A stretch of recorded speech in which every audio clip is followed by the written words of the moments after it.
¿Qué tal? Buenos días. Bueno, la pregunta es, ¿por qué las casas son de piedra, no? Bueno, es que las casas no son de piedra. Las casas pueden ser de muchos materiales. Entonces, en el 2007, os voy a hablar concretamente de esta maqueta, que sirve un poco de ejemplo de las técnicas y de los conceptos que aplicamos a la hora de enfrentarnos a los proyectos de nuestros clientes. Entonces, en este caso, esta maqueta se nos plantea en el 2007 representar la ciudad de Zaragoza, ocupando bastante superficie. Esta maqueta mide 100 metros cuadrados. Es una época de explosión económica, hay dinero de sobra, podemos utilizar las tecnologías que queramos y que están a nuestro alcance. Nosotros, como Gerter y Jacinto, utilizábamos tecnologías de impresión 3D, de corte láser, de mecanizado por control numérico, desde hacía ya años. Como maquetistas, no existe ninguna herramienta, ninguna maquinaria específica para el sector de las maquetas. Siempre hemos ido buscando en los distintos sectores de la industria, de la producción, herramientas o sistemas productivos que nos facilitasen nuestro trabajo. Entonces, como os digo, hemos ido usando distintos tipos de herramientas a lo largo del tiempo y en esta época pues ya teníamos conocimiento de las impresoras láser, la habíamos usado, las impresoras que tenía Elita, el Instituto Tecnológico de Aragón.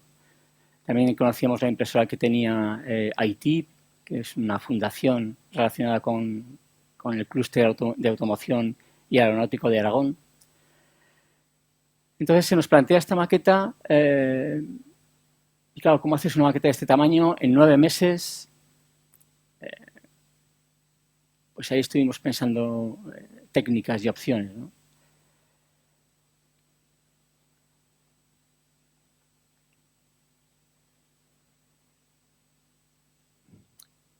Como os digo, nosotros utilizábamos las técnicas de impresión 3D ya desde hace años.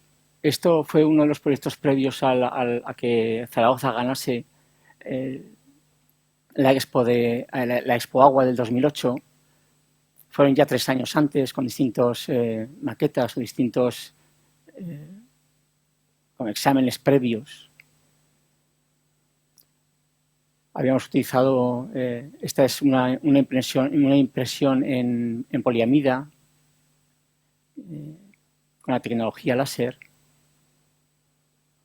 y se aplicó a una maqueta que era para un arquitecto español y esto era un proyecto para la Universidad de Jerusalén. Nosotros utilizamos tanto tecnologías aditivas como sustractivas. A mí me da lo mismo poner o quitar. Una de las grandes ventajas del hecho de poder mover algo en los 3 ejes, yo creo que es lo interesante de todo esto. Me da lo mismo quitar, poner y lo que hay en medio, que son otras muchas opciones, que es donde hay que aplicar la creatividad, ¿no?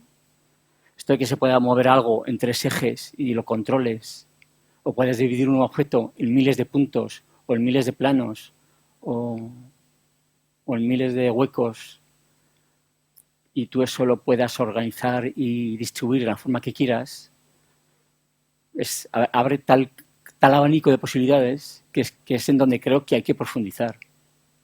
Más allá de imprimir un poco de chocolate o de seguir imprimiendo figuritas de Warhammer, ¿no? Entonces, en este caso, en la maqueta de la Expo, bueno, son ejemplos de aplicaciones que hemos hecho tanto de... Aquí, por ejemplo, esta pieza, que era una cubierta poligonal bastante compleja, con poliedros completamente irregulares. Entonces, para hacerla con técnicas convencionales, pues era un poco laborioso. Y entonces esto está impreso en poliamida, supongo que nos lo imprimiría Elita en aquella época. Esta fachada de aquí está con arranque de viruta por control numérico. Hay otras piezas que están simplemente cortadas en la sierra. Es decir, en las maquetas están implicadas distintas técnicas. Esto es la maqueta del edificio que representó a España en la Expo de Aichi, en Japón. Pues aquí también hay aplicación de impresión 3D. Esto fueron unas maquetas que estuvieron expuestas mientras permaneció abierto el Centro de Historia de Zaragoza. En su origen era un museo, un centro en el cual se exponía la historia de Zaragoza. Luego ya todo eso se desmontó. Estas maquetas supongo que estarán en algún almacén del Ayuntamiento de Zaragoza. Y es una maqueta en la que también están presentes varios elementos. Esto es impresión en poliamida, esto será probablemente una object sintetizado láser de poliamida. Entonces está este objeto, está ese, pues ese también. Estos son piezas de madera mecanizadas por control numérico. Todo esto también representan campos de cultivo también mecanizados por control numérico. Y luego, pues, intentando darles unos acabados que estéticamente sean bonitos. Y soy crítico con determinadas estéticas y con determinados planteamientos que se hacen dentro del mundo del mundo de la robótica, del maker y porque todavía no nos hemos conseguido desprender de la estética del plástico. Me recuerdo un poco la época del Photoshop al principio, que se notaba enseguida cuando alguien estaba intentando hacer alardes del manejo del Photoshop. Es decir, eran fotos amaneradas, estaban fotos que se notaba que estaban hechas con Photoshop, porque abusábamos de las herramientas, abusábamos de los efectos propios del programa. Entonces, seguimos afectados por el virus del extrusor de plástico. Y bueno, yo creo que tenemos que seguir adelante. No sé si aquí hay creativos, hay solo técnicos, hay programadores, pero es una apuesta a los creativos, ¿no? Que colaboréis con los técnicos y que seamos capaces de ir dando pasos, de ir evolucionando. Entonces, en este caso, nosotros es algo que intentamos que las maquetas, independientemente de la técnica que usemos, tengan también un valor estético. Puede haber gente que piense que los maquetistas se han acabado porque ahora ya las maquetas de los arquitectos se van a hacer impresas. Bueno, tanto error como el que piense que la artesanía se va a perder porque ahora ya todo se va a fabricar con impresoras 3D. Bueno. Nosotros seguiremos haciendo maquetas porque las maquetas no es una mera reproducción en plástico de un CAD o de un dibujo en 3D. Siempre se ven implicadas distintas tecnologías. Entonces, en este caso, bueno, son varias las mismas. Cada una representa un momento histórico de la ciudad de Zaragoza.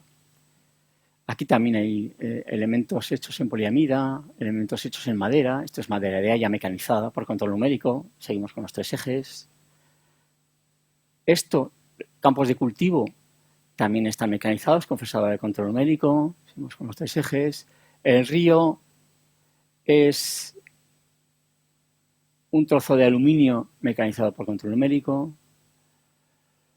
Bueno, y así vamos. Fijaros, no sé si se ve bien, que en este caso en concreto, esta zona, estamos intentando imitar determinado tipo de grabados de otras épocas clásicas, precisamente a lo mejor para quitarle esa carga técnica que tienen determinados acabados y determinados materiales. Bueno, pues otra época del crecimiento de la ciudad de Zaragoza. Los edificios que en este caso veis más claritos, como os he dicho, están hechos en sintetizado láser y están fabricados con más detalle que las manzanas que simplemente muestran la trama urbana.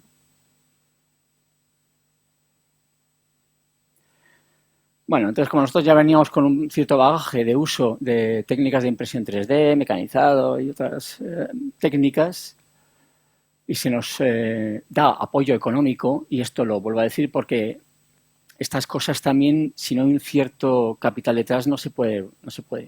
Sí, no sé si vosotros, algunos de vosotros sois desarrolladores de programas o de máquinas. Vale, está todo este mundo open en que hacemos nuestra maquinica con parte de la que nos imprime el vecino, y eso a mí me parece algo que está muy bien y me parece muy bien.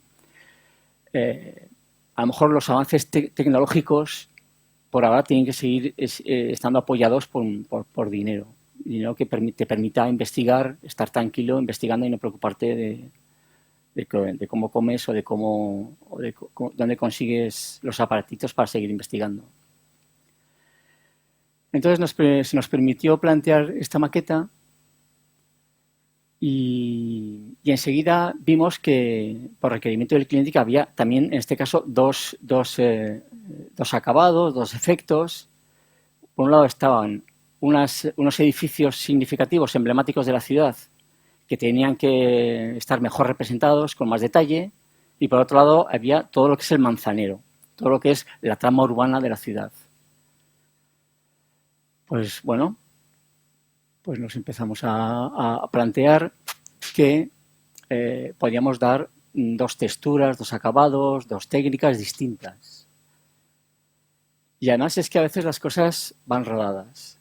Por un lado teníamos técnicas de impresión 3D de cierta calidad, con una sensación determinada de plástico, y por otro lado, que sería en este caso esta, y por otro lado teníamos otras técnicas de impresión también con otro tipo de material que nos gusta mucho.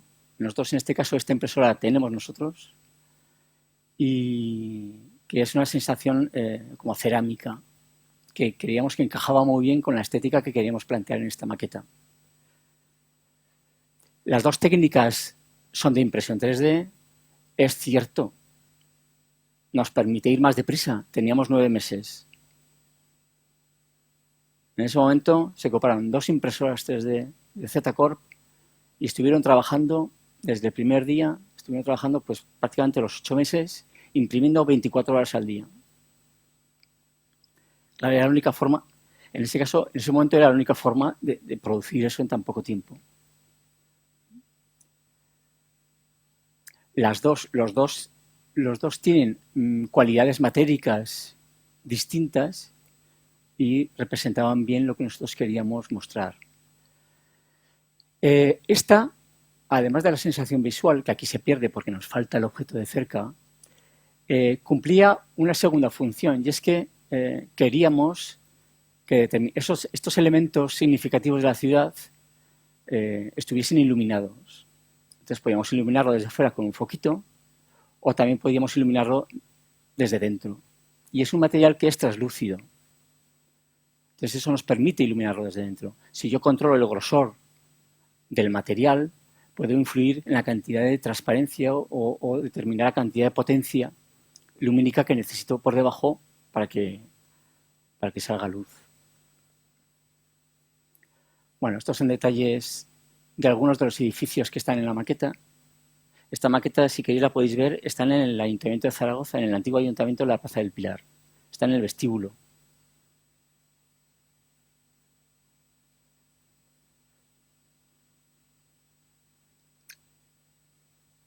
No os voy a decir lo que miden, ¿vale? Si queréis saberlo, os vais a ver la maqueta allí y os hacéis una idea. Porque todo esto es muy engañoso. Claro, es como el atractivo de la escala. O sea, ¿por qué atrae tanto las maquetas? ¿Por qué atrae la escala? Porque nos ayuda a comprender, nos ayuda a reducir y a facilitar la comprensión. Porque como personas y como humanos, pues tenemos la medida de nuestro mundo, de nuestras cosas. Entonces eso nos acerca las cosas a nosotros. Y si además nos están engañando o no nos dicen qué tamaño es,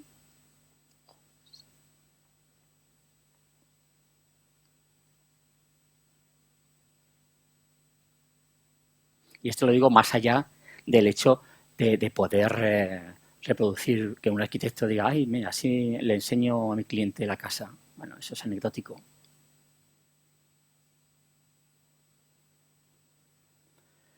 Aquí una foto en la cual podemos ver esos edificios de poliamida iluminados.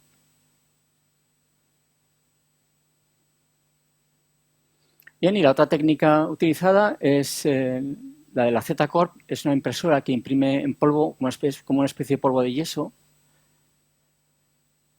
Es una impresora más primitiva que las de poliamida, pero a nosotros nos gusta mucho.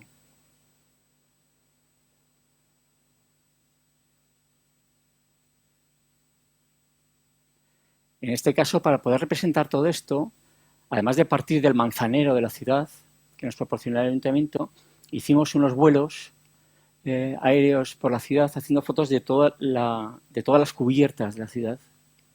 Entonces íbamos compaginando la planta con la visión desde el cielo de todas las cubiertas. O sea, no es que llamásemos a la asociación de vecinos de cada barrio y les dijésemos, ahora venid aquí y nos contáis cada casa qué techo tiene. Hay una cierta diferencia de tono entre el blanco de la poliamida y el blanco del yeso. Bueno, si hay diseñadores industriales o creativos o a los cuales la materia de que está hecho los objetos os importa, tener en cuenta que los materiales envejecen, tener en cuenta que se deforman, tener en cuenta que les afectan las tensiones internas y externas de temperaturas, se deterioran con el tiempo, se descomponen físicamente, les afectan según qué ondas, los ultravioleta. Lo digo a la hora de pensar en la conservación o permanencia de las obras. No estoy diciendo con esto que la obra de arte o el objeto creativo tenga que perdurar en el tiempo, ¿vale? ¿No? Simplemente es un dato que os comento.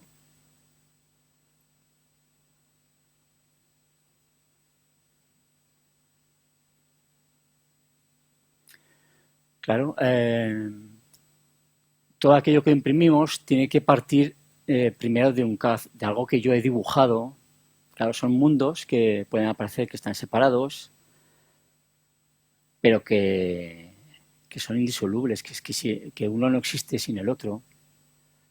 Si es que quiero aplicar voluntad en lo que imprimo, como hace mucha gente, si aplicas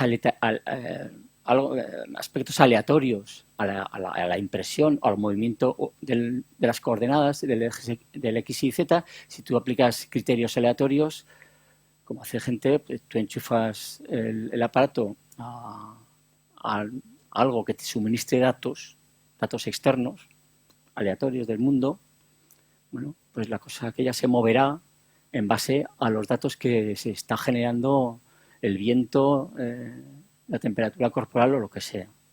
Pero si quieres aplicar voluntad sobre las formas que estás creando, en principio nosotros trabajamos con sistemas CAD de dibujo. Bueno, pues lógicamente dibujamos primero el edificio con distintos tipos de programas. Bien, para los que queréis fabricar cosas, tenéis que tener en cuenta el material. Tienes que tener en cuenta la capacidad de reproducción de esa técnica y dibujar en base a esa capacidad de reproducción. Si yo soy un arquitecto, soy un diseñador de producto o soy un creativo que está haciendo figuras de Warhammer, tengo que pensar que el mínimo detalle que yo quiero reproducir, tengo que saber si esa máquina es capaz de reproducirlo, porque si no, luego me entregará mi proveedor el objeto impreso y echaré en falta el dedo gordo de la mano izquierda, que es el que sujeta la espada, o echaré en falta un adorno de la torre que considero que es importante. Siempre para imprimir algo tenéis primero que coordinaros con vuestro proveedor de impresión 3D. Eso, importantísimo. De hecho, aquí en esta imagen, todos Me he quedado sin mando. Me he quedado sin mando. No sé si es la pila.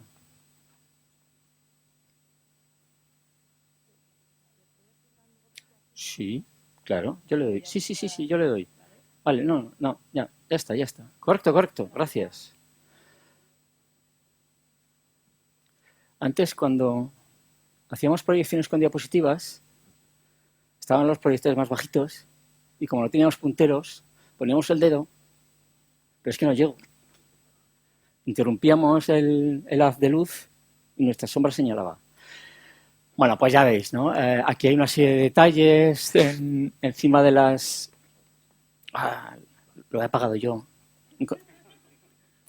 No, sí, sí, lo he apagado yo. Yo sí inconscientemente. Y digo, así ya me puedo ir, pero no. Me lo han arreglado. Bueno, pues detalles como los balcones, eso. En realidad esos balcones o esos adornos encima de las ventanas y otras cosas, la proporción de la escala no es esa. Está exagerado. Porque yo no puedo, para los arquitectos, yo no puedo dibujar mi edificio tal como lo haría utilizando un programa específico del sector de la arquitectura, por ejemplo, y luego enviarlo a imprimir tal cual. Es que, vamos, es que si sale algo decente va a ser por casualidad. Hay que imprimir, hay que dibujar pensando en la técnica de impresión que yo voy a utilizar. Entonces, en este caso, las cosas están exageradas, pero aunque estén exageradas pensando que esta técnica es capaz de imprimirme en el X, en eje Z, no, en eje, sí, en eje X e Y, lo mínimo que reproduce y que luego al sacarlo no se me deshace son 4 décimas. Y en eje Z, o sea, pirulitos como ese que salgan hacia arriba, lo mínimo, lo máximo que puedo hacer es que tengan 0,6 de diámetro y si miden más de 12 milímetros de alto se me rompen. Yo tengo que pensar en todo eso.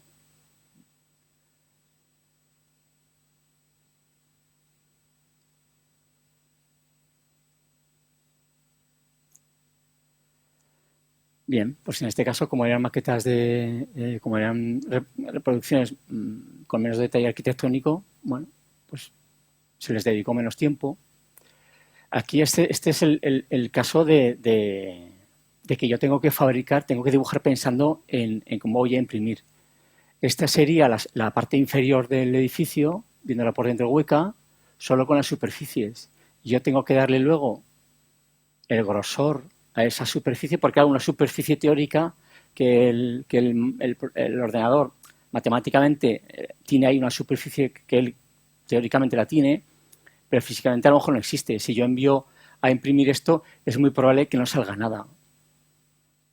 Independientemente de cuestiones de limitaciones técnicas de la impresora. A las impresoras hay que darles archivos que ellas sean capaces de comprender. Entonces, bueno, pues hay que darle el grosor necesario para que eso mecánicamente aguante. Bueno, pues entonces hemos estado dibujado en CAD y pasamos a la impresión 3D.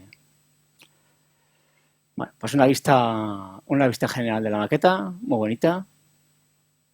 Aquí en esta maqueta, además de estas dos técnicas de impresión, también se aplicaron técnicas eh, de corte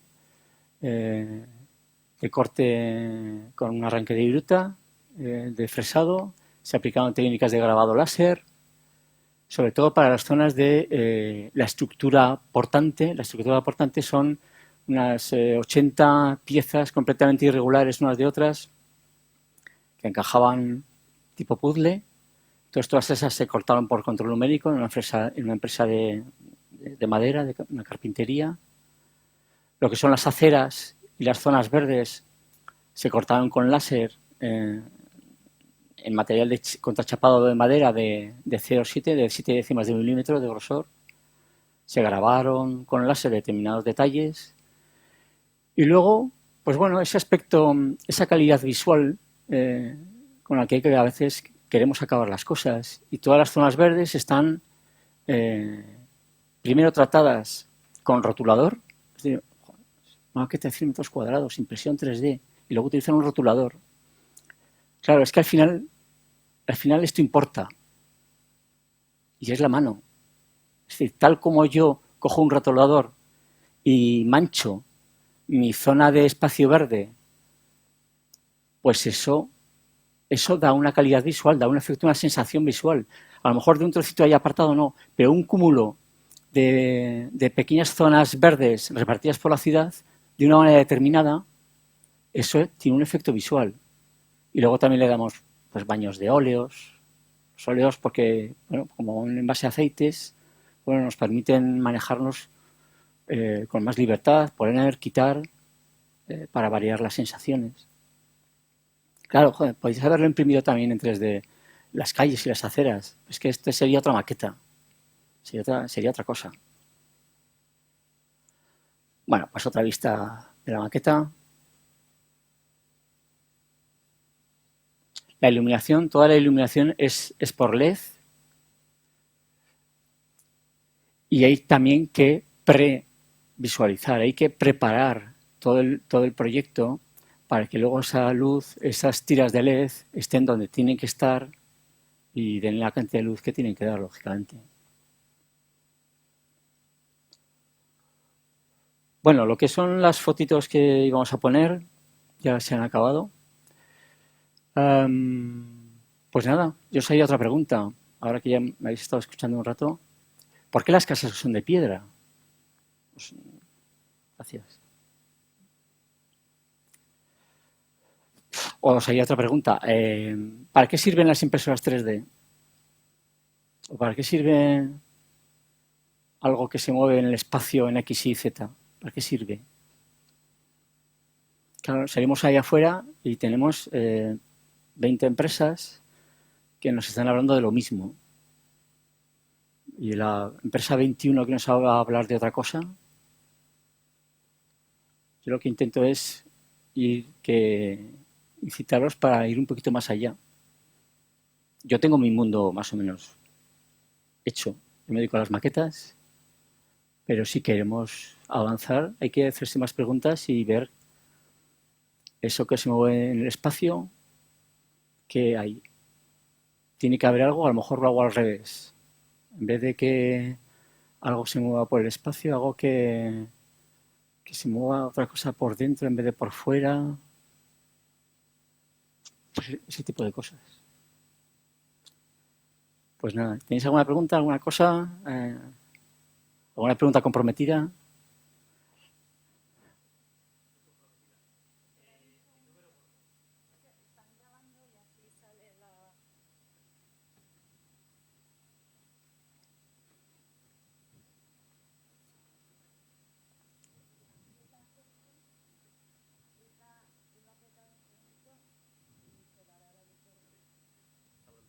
¿No se oye? Ahora sí. Vale. La pregunta es comprometida porque lo has dicho, era el 2007, la época que mis amigos llaman la del va. Va, Aldo, va. Y ¿cuánto, en número gordo, cuánto costó la maqueta? Yo te lo digo. La maqueta, todo incluido, hasta los cafés, 1.200.000 euros. Este dato en principio debe ser público. Yo no sé si el ayuntamiento os lo dirá, pero os lo digo yo. ¿Vale? Con eso hacemos un centro de salud, ¿no? Soy culpable, ¿vale? Participé. No voy a esconder, no me voy a esconder.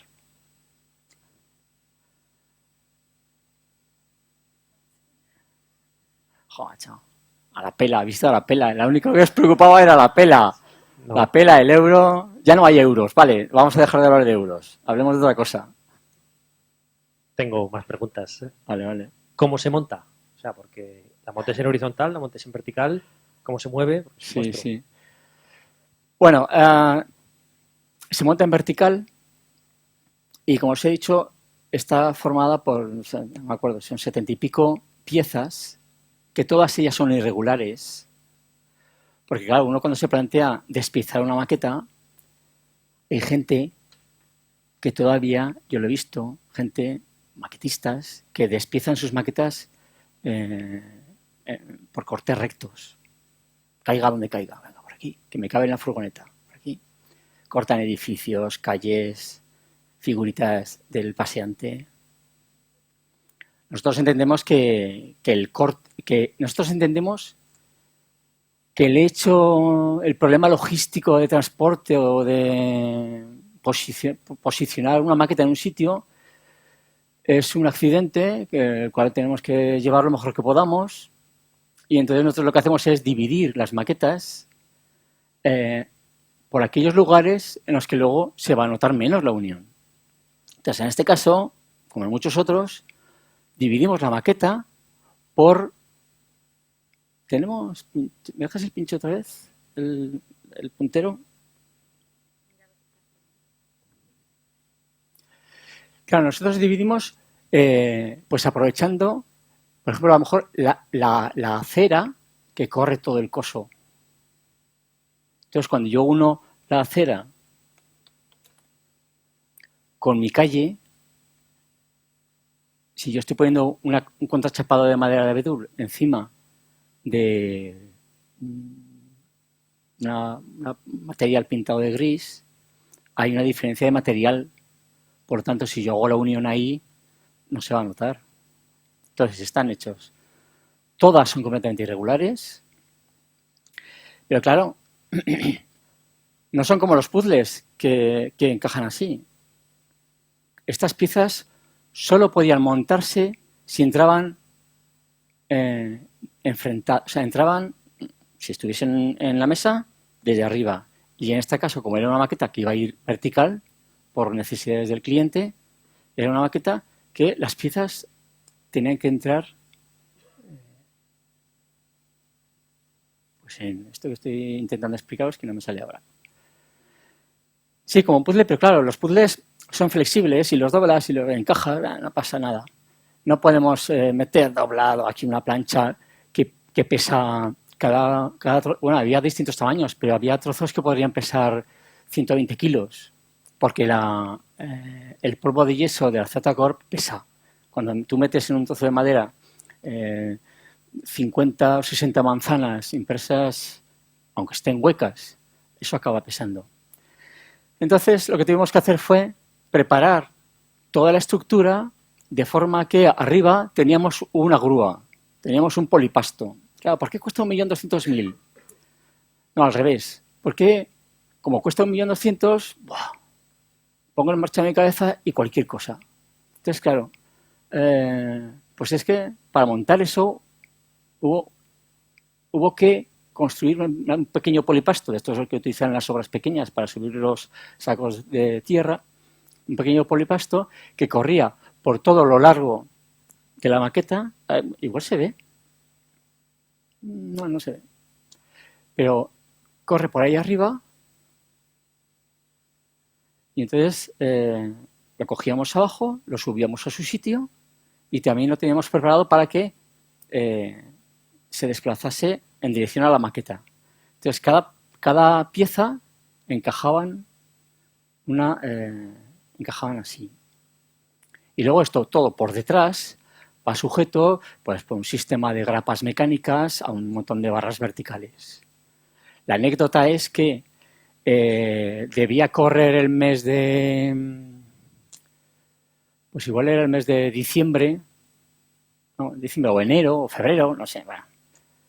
Llevábamos meses fabricando edificios, dibujando edificios, y aún no sabíamos cómo íbamos a montar la maqueta, no sabíamos cómo la íbamos a colgar.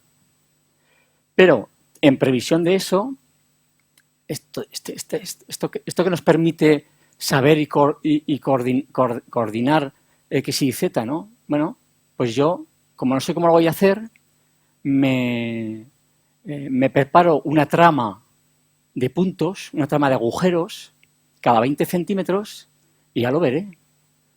Porque tengo capacidad de, una vez que tengo posicionados esos puntos, tengo control absoluto.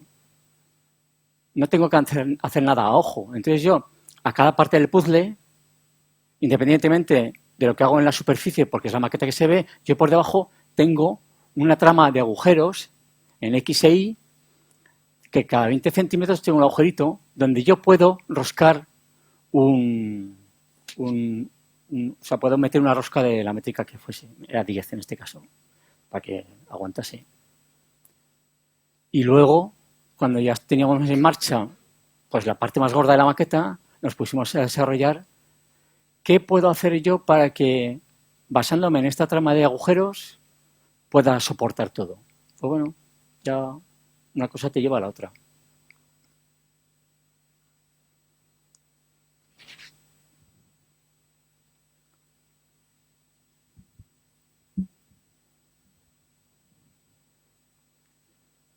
Bueno, a mí me gustaría saber cuál es el chasis donde habéis montado la maqueta y si debido a sus propiedades mecánicas la maqueta tiene que estar en un ambiente relativamente controlado de temperatura y humedad por evitar que se expanda, concaver, lo que sea. Bien, claro, son maquetas tan grandes que intentas tener en cuenta todo lo que puedas, ¿no? Efectivamente, en este caso nos planteábamos problemas de dilataciones, los adhesivos, todo este tipo de cosas, ¿no? Además, está en vertical, ¿qué pasa si de repente una manzana se cae? Todo eso hubo que tenerlo en cuenta. En este caso, toda la maqueta está hecha básicamente de DM, de fibra de madera DM. Es un material que está súper comprobado cómo funciona, todas sus dilataciones. En principio es un material que no trae ningún problema, no ocasiona ningún problema específico de dilataciones. Claro, hay que pensar que cuando tú mecanizas por control numérico, lo haces a la décima de milímetro y pequeñas dilataciones pueden hacer que no te entre una pieza dentro de otra. Bueno, si tú tienes la precaución de llevarte las piezas todas con tiempo suficiente para que todas cojan la misma humedad, la misma temperatura, en principio deberían encajar porque todas se dilatan igual. Este es como el carpintero que quiere poner la tarima en casa. Lo adecuado es que la tarima la tengas en casa, si es de madera maciza, que la tarima la tengas en casa un tiempo largo, y no te estoy hablando de una semana, para que coja toda ella, coja la humedad y la temperatura de esa estancia, de esa zona o de esa casa. Y luego, por ejemplo, las casas, los edificios, las manzanas, nos preocupaba que de repente pues, el adhesivo fallase y se cayese. Entonces estuvimos haciendo pruebas de distintos adhesivos, distintos materiales, hasta que, bueno, al final utilizamos un tipo de loctite que admite, no, un tipo de cianoacrilato que admite dilataciones porque tiene cierta flexibilidad. Hay mucha gente que utiliza loctite para parar determinados plásticos y tener en cuenta que el cianoacrilato, bueno, loctite, el cianoacrilato, sea de la marca que sea, la mayoría de los cianoacrilatos son muy duros, son muy rígidos, son cristalinos. Entonces, vibraciones o golpes que puede, ¡oh, esto pega! No es cierto, rompe. Hay que tener en cuenta qué función va a cumplir eso que estamos pegando por los diseñadores industriales, porque si no os puede fallar la pieza. ¿Correcto? ¿Te he respondido?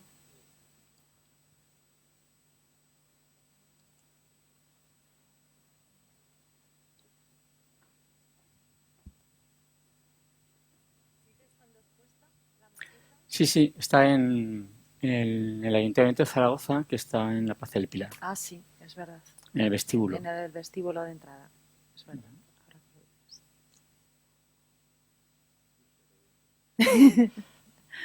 No lo sé. No. No me han demandado.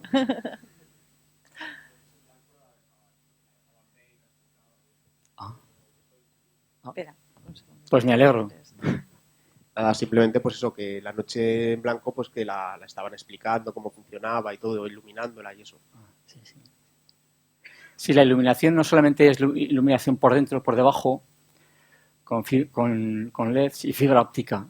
También pusimos fibra óptica en algún sitio, en algún puente. Pues claro, ¿cómo iluminas el arco del puente, no? Pues al final metimos fibra.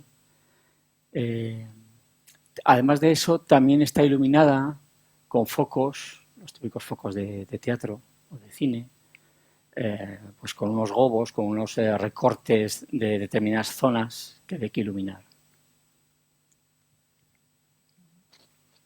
¿Cuáles son las medidas? Pues mide, no, mide 15 por 7, me parece. 7. Bueno, no sé si eso da 100 metros, pero ahora no me acuerdo, ¿eh? Yo por la gente que había delante, en una de las fotos se veía gente delante y sí daba Sí, de 5 bueno, para arriba de altura, seguro. sí, Siete, sí. sí que te Oh, dará. hombre, es grande, es grande. Ujú. Y sobre todo es que es bonita. Está mal que lo diga yo, pero es que es bonita. Quiero decir, no, Ah, claro, sí. no. Es que, claro, impresión 3D. ¡Oh, imprimen en color! Bueno, ahí tenemos muchas cosas impresas en color. Pero claro, son lo que son. Si yo utilizo esa forma de imprimir en color de forma intencionada, porque es lo que quiero y le doy un valor estético o visual, bien. Ahora, estoy intentando imitar la fotografía, que ahora ya es digital, luego cada vez es mejor la foto. Estoy intentando imitar la foto porque si intentase imitar la foto en blanco y negro de los primeros, y aquí hago un fotógrafo, de los primeros daguerrotipos, así como borrosos, pues perfecto, estoy consiguiendo imitar las fotos en blanco y negro de hace 80 años en 3D, así borrosas. Tal. Pero claro, si intento imitar las fotos en color actuales con imprimiéndolo en 3D, tal como quedan las impresiones 3D en color, pues como que hay cosas que está bien intentarlo, ¿no? Entonces, si yo utilizo esa capacidad de reproducción de la máquina intencionadamente, venga, adelante. Ahora siguen quedando las figuras, los objetos siguen quedando pues como esa técnica, que es esa técnica y su valor estético, pues si no es intencionado, es casual. Entonces, aquí, como es intencionado, pues bueno, quedaba al estilo de los dibujos. En Zaragoza hubo unos, no sé si fue un arquitecto que hizo un plano de la ciudad de Zaragoza que se hizo a mano hace muchos años y pintado con, no sé si con lapiceros de colores o con acuarelas. Y a mí me gustaba mucho. Yo lo recuerdo cuando era niño. Afortunadamente, con el paso de los años conseguí tener una copia. La tengo, un poco roída por los ratones. Y un poco simula esta estética. Aquí no se ve bien, pero nos gusta, porque no parece de plástico, porque no parece que esté impresa 3D. Otra duda también. Es que a mí lo que más me sorprende de la maqueta es la cantidad de trabajo que lleva para ese levantamiento, porque al final es levantarse la ciudad en 3D entera y sobre todo con las cubiertas, que las cubiertas no son planas, sino que tienen sus aguas. ¿Qué equipo de trabajo teníais? ¿Cuántos sois? ¿Cuántas horas? Uf. Sí. Bueno, nosotros, claro, nos dice el ayuntamiento, tenéis que hacer esta maqueta. Pues no sé cómo lo hago. Y entonces fuimos de atrás adelante. Es decir, tiene que estar en tal fecha inaugurada.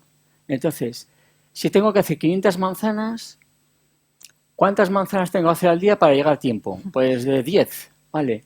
Y con esta técnica de impresión, cada impresora me hace 5, ¿vale? 2 impresoras. Y si tengo que hacer cada día, tengo que dibujar 5 manzanas, ¿y cuántos ordenadores necesito? Pues 5. Pero una persona tarda más de 8 horas, pues entonces 2 turnos. Y si además tengo que hacer las cubiertas, pues necesito pues, otros ordenadores, pero no tengo.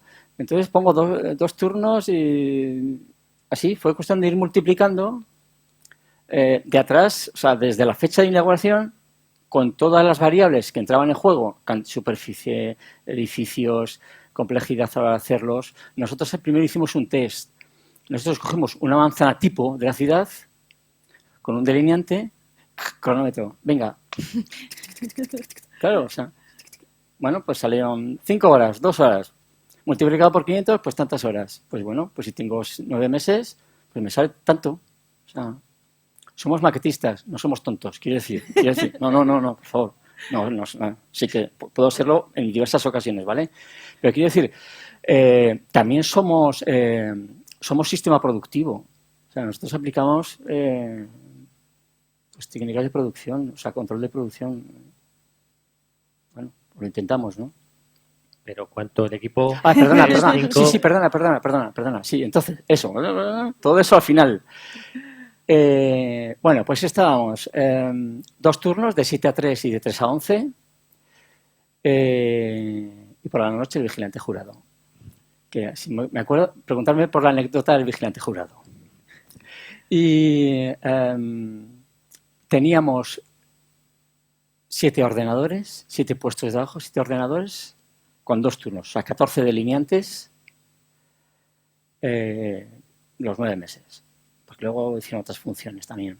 Y luego teníamos equipo para montar las maquetas y estábamos, pues eso, funcionaba también por parejas, porque nos dimos cuenta que tú cuando te enfrentas a una persona solitaria, sola, a poner un montón de arbolitos y a montar cosas, bueno, funcionaba de una manera. Pero si al lado tenía otra persona que que comentaban, oye, si este árbol lo pongo aquí, o oye, sujétame esto. Era otro ritmo, otra forma de estar, otra forma de trabajar. Entonces pusimos a la gente por parejas y había pues 5 parejas, 5 o 6 parejas que iban moviéndose por las distintas partes de la maqueta, montando cosas de la maqueta. Y no sé cuántos llevo, pero al final no, pero sí, no, la cifra global me la sé. Y éramos unas 30 personas. 30 personas durante 9 meses para montar eso. Más proveedores, claro. Pusimos en canción a unos cuantos proveedores, claro. Una cosa más. La anécdota del guardia jurado. Estaba Belloc, lógicamente, claro, en esa época. Y de repente a Belloc se le ocurre venir a ver la maqueta. Claro, o sea, nosotros como maquetistas hacemos maquetas. La seducción de la escala, ¿no? Que os decía antes, cosas pequeñitas. 100 metros cuadrados, ¿dónde la haces?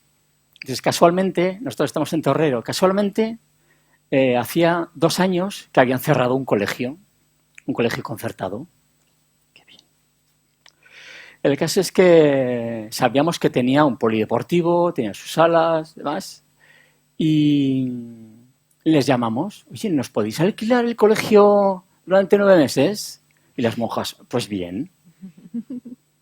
Y entonces tuvimos a nuestra disposición un colegio, que casualmente fue el de mi hija, y nos lo conocíamos, sabíamos cómo era, y con calefacción, para llegar y entrar.